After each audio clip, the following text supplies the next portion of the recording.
BA भाग 1च्या विद्यार्थी मित्रांनो,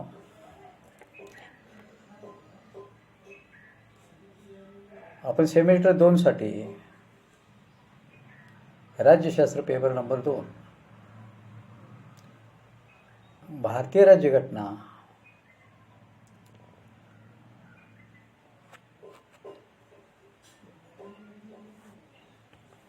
हा पेपर शिकवायला सुरू केलेला होता. त्यामधला टॉपिक नंबर 3 हा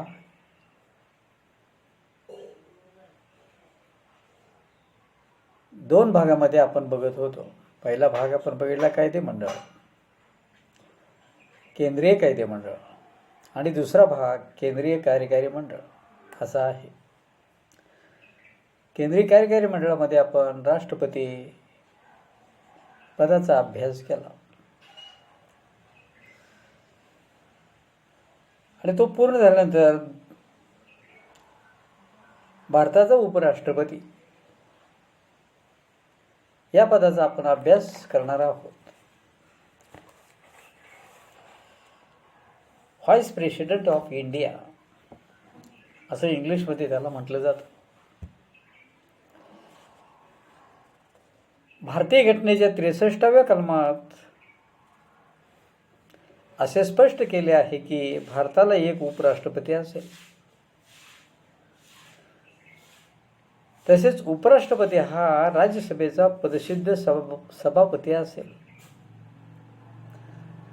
त्याला इतर कोणतेही लाभपद स्वीकारता येणार नाही. त्याला इतर कोणतेही लाभपद स्वीकारता येणार नाही असे कलम नंबर 64 मध्ये स्पष्ट करण्यात आलेलं आहे. राष्ट्रपतीच्या गैरहजेरीत त्याचे काम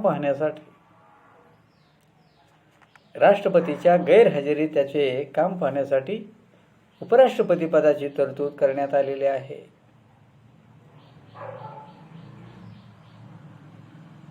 राष्ट्रपतीचा मृत्यू झाला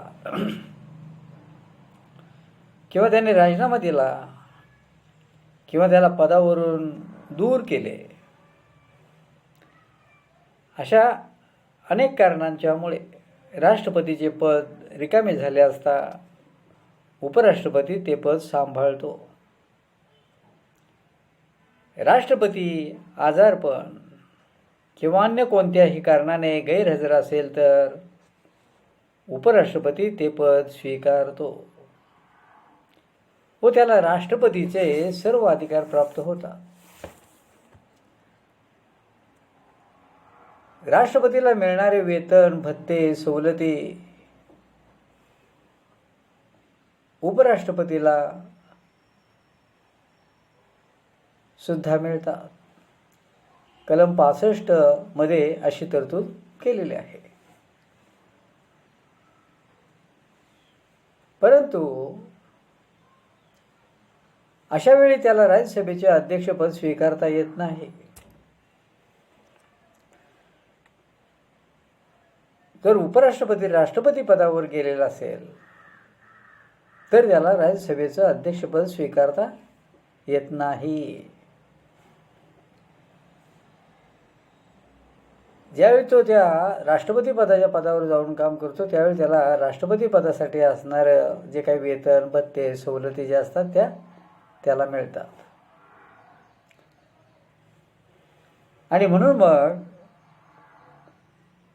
जसं राष्ट्रपती पदाची गरज आहे तसं उपराष्ट्रपती पदाची सुद्धा आपल्या देशाला गरज आहे.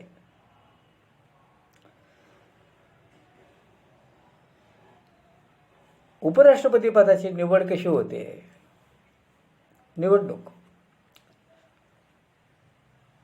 ते थोडक्यात आपण या ठिकाणी बघूया. घटनेच्या 66व्या कलमात उपराष्ट्रपती पदाच्या निवडणुकीची तरतूद केलेली आहे. घटनेच्या 66व्या कलमात उपराष्ट्रपती पदाच्या निवडणुकीची तरतूद केलेली आहे. संसदेच्या दोन्ही गृहांचे सदस्य उपराष्ट्रपतीच्या निवडणुकीत मतदान करतात. राज्यसभा व लोकसभा या ग्रहांचे सदस्य उपराष्ट्रपती पदाच्या निर्वाचक मंडळात समाविष्ट केलेले असतात. उपराष्ट्रपती पदाची निवडणूक लढवू इच्छिणाऱ्या व्यक्तीला पुढील पात्रता असावी लागते. कोणती पात्रता असावी लागते? ती व्यक्ती भारताचा नागरिक असली पाहिजे. तिच्या वयाला 35 वर्ष पूर्ण झाले असली पाहिजे. राज्यसभेवर निवडून येण्यास ती व्यक्ती पात्र असली पाहिजे आणि ती व्यक्ती केंद्र सरकार किंवा राज्य सरकार किंवा सरकारी नियंत्रणाखाली असणाऱ्या संस्थेत प्राप्तीचे पद धारण करणारी नसावी. त्या व्यक्तीने निवडणूक लढविण्यापूर्वी त्या पदाचा राजीनामा दिलेला असावा. म्हणजे राष्ट्रपती पदासाठी जी पात्रता आहे तशीच पात्रता उपराष्ट्रपती पदाच्या उमेदवाराच्या बाबतीत सुद्धा आहे.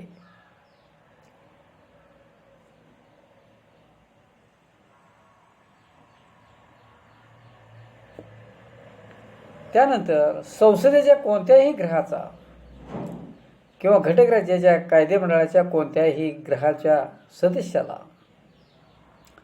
उपराष्ट्रपती पदाची निवडणूक लढवता येईल, परंतु निवडून आल्यानंतर उपराष्ट्रपतीला विधिमंडळाच्या सदस्यत्वाचा राजीनामा द्यावा लागतो.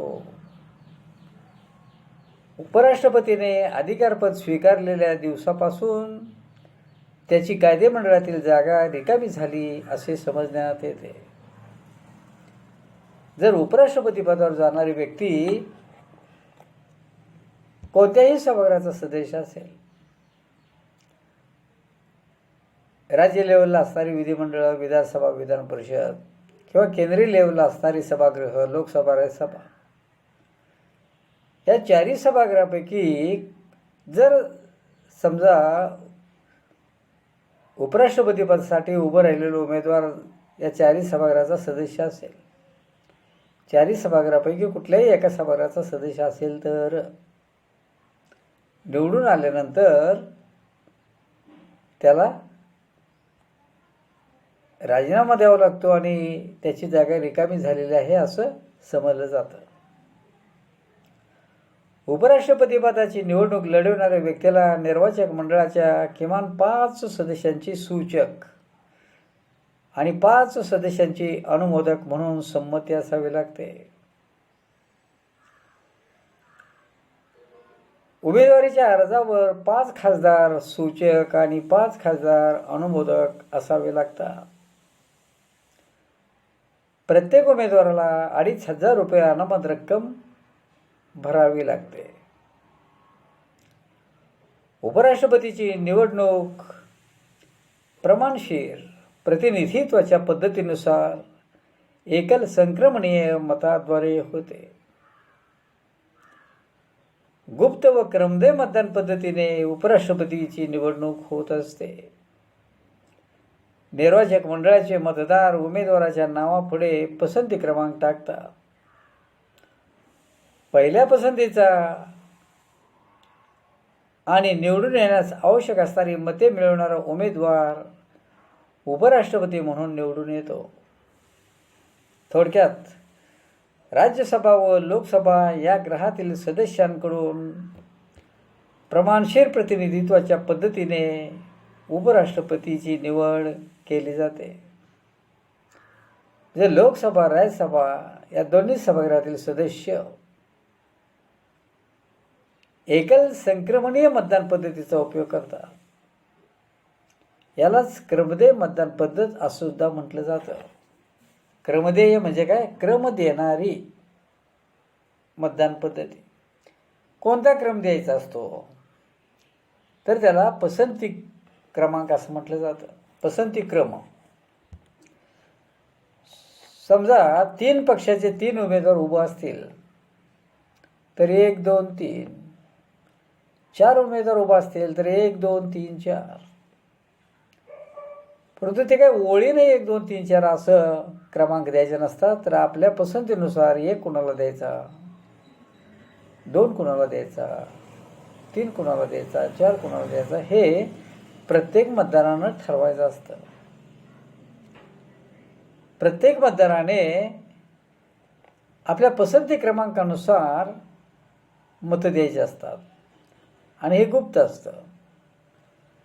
म्हणजे गुप्त मतदान पद्धत उपयोगात आणली जाते आणि क्रमदेय मतदान पद्धती उपयोगात आणली जाते.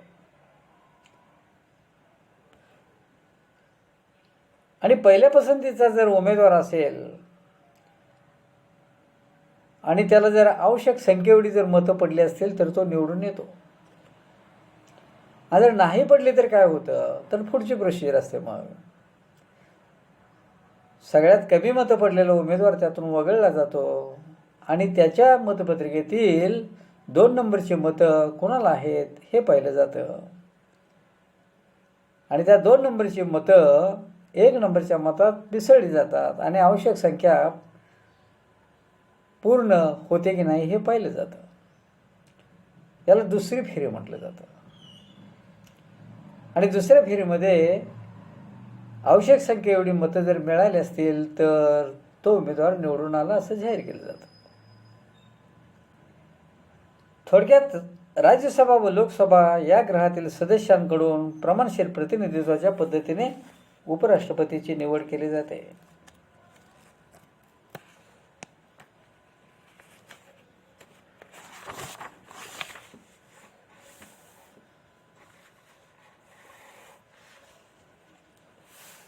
लोकसभेचे 545 व राज्यसभेचे 243 असे साधारणपणे उपराष्ट्रपती पदासाठी मतदान करणारे हे मतदार असतात.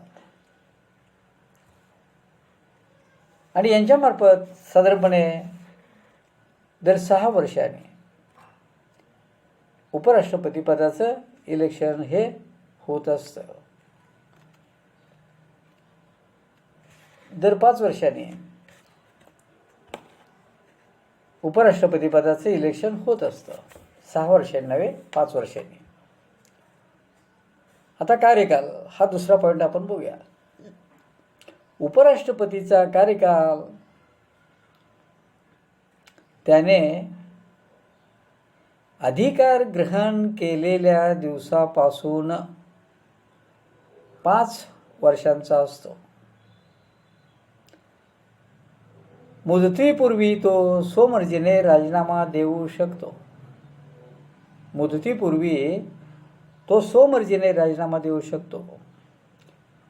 उपराष्ट्रपतीला पदच्युत करण्याची तरतूद घटनेच्या 67व्या कलमात दिलेली आहे.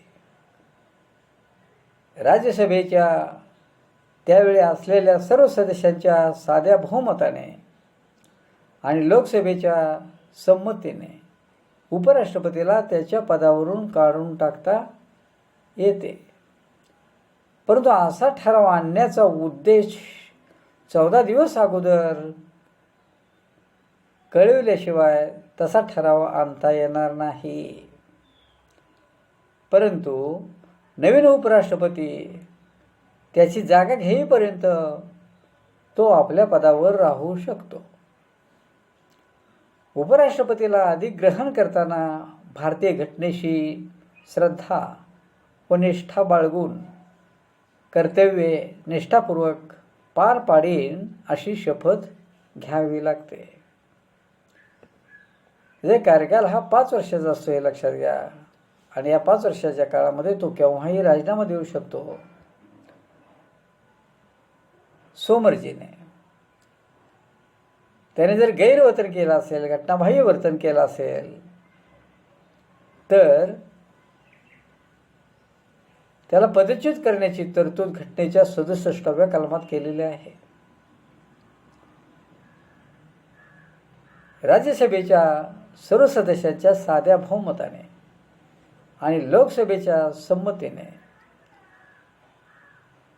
उपराष्ट्रपतीला त्याच्या पदावरून काढून टाकता येते. परंतु त्याला 14 दिवस अगोदर तशी सूचना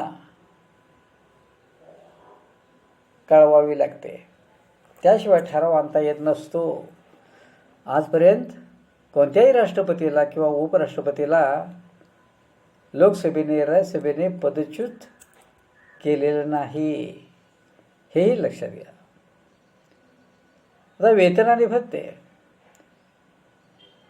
राज्यसभेचा सभापती या नात्याने उपराष्ट्रपतीला सुरुवातीला 40,000 इतकं वेतन मिळत होतं. सध्या मात्र त्याला 4 लाख दरमहा वेतन मिळते. राष्ट्रपतीला 5 लाख रुपये वेतन मिळते आणि उपराष्ट्रपतीला 4 लाख रुपये इतकं वेतन मिळतं. याशिवाय त्याला भत्ते व इतर सुखसोयी, निवास, प्रवास इत्यादी मिळतात. जेव्हा तो राष्ट्रपतीच्या गैरहजेरीत काम पाहतो तेव्हा त्याला नियमानुसार राष्ट्रपतीचे वेतन आणि भत्ते मिळतात. आता याच्यानंतर पुढचा पॉईंट आपण बघूया, उपराष्ट्रपतीचे अधिकार व कार्य. उपराष्ट्रपतीचे अधिकार व कार्य. भारतीय घटनेने उपराष्ट्रपतीला उपराष्ट्रपती म्हणून कोणतेही विशेष अधिकार दिलेले नाही, परंतु तो राज्यसभेचा पदसिद्ध अध्यक्ष असल्यामुळे त्याला काही अधिकार प्राप्त झालेले आहे. राज्यसभेच्या कामकाजावर नियंत्रण ठेवून विविध ठराव संमत करून घेण्याचे कार्य उपराष्ट्रपती करीत असतो. राज्यसभेत एखाद्या विधेयकावर समान मते पडली असता त्याला आपले निर्णायक मत देण्याचा अधिकार असतो. राज्यसभेतील सर्व विधेयके त्याच्या सहीने संमत होत असतात. राष्ट्रपतीच्या गैरहजेरीत जेव्हा उपराष्ट्रपती काम पाहतो तेव्हा त्याला राष्ट्रपतीचे अधिकार प्राप्त होतात. परंतु 6 महिन्यांच्या अवधीत नवीन राष्ट्रपती निवडून आल्यानंतर, म्हणजे नवीन राष्ट्रपतीने अधिकार ग्रहण केल्यानंतर, तो पुन्हा उपराष्ट्रपती म्हणून काम पाहतो. उपराष्ट्रपती जेव्हा राष्ट्रपती म्हणून काम पाहतो तेव्हा त्याला राज्यसभेचा अध्यक्ष म्हणून काम पाहता येत नसतं. उपराष्ट्रपती पदाचे महत्त्व असे की राष्ट्रपतीच्या अनुपस्थितीत हे पद सांभाळण्यासाठी केलेली महत्त्वाची तरतूद होय. उपराष्ट्रपतीला सामाजिक व राजकीय दृष्टिकोनातून महत्त्वाचे स्थान देण्यात आलेले आहे. तो विविध स्वरूपाच्या सामाजिक व सांस्कृतिक समारंभात प्रमुख सन्माननीय व्यक्ती म्हणून हजर राहू शकतो. अशा समारंभांसाठी त्याला वेळोवेळी पाचारण केले जाते.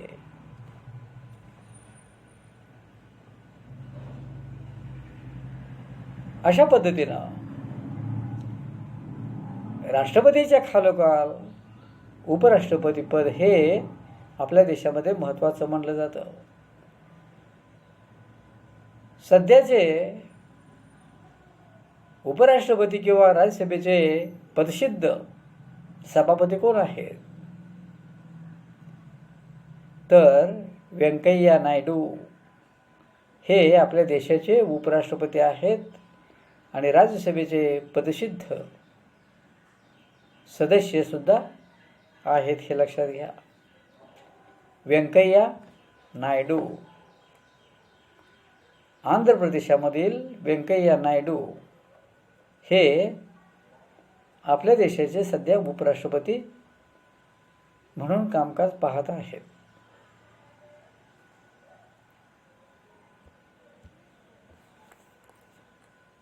आजपर्यंत उपराष्ट्रपती पदावर काम केलेल्या व्यक्ती कोण होत्या महत्त्वाच्या तर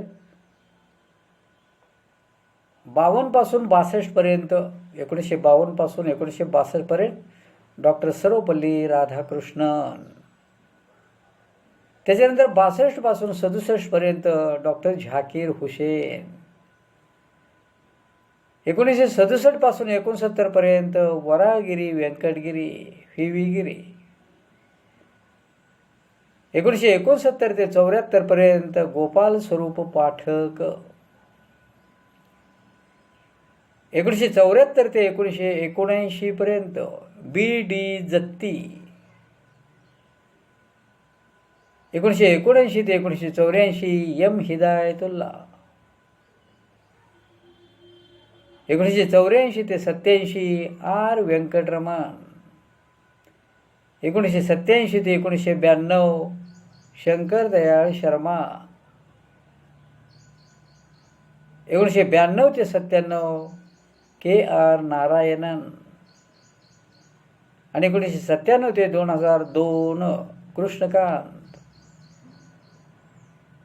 आणि 2002 ते 2007 भैरोसिंग शेखावत.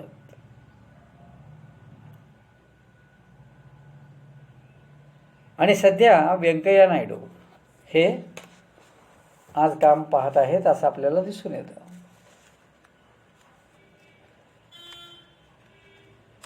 अशा पद्धतीनं उपराष्ट्रपती पदाचा अभ्यास जो आहे तो अभ्यास इतकाच आहे. आता याच्या पुढे आपल्याला मंत्रिमंडळ, आपल्या देशाचं मंत्रिमंडळ आणि पंतप्रधान हे दोन्ही भाग खूप खूप महत्त्वाचे आहेत. मंत्रिमंडळ आणि पंतप्रधान यांचे जवळचे संबंध असतात. कारण का तर प्रधानमंत्रीच मंत्रिमंडळाची निर्मिती करत असतो. आणि मग मंत्रिमंडळाची निर्मिती प्रधानमंत्र्यामार्फत होत असल्यामुळं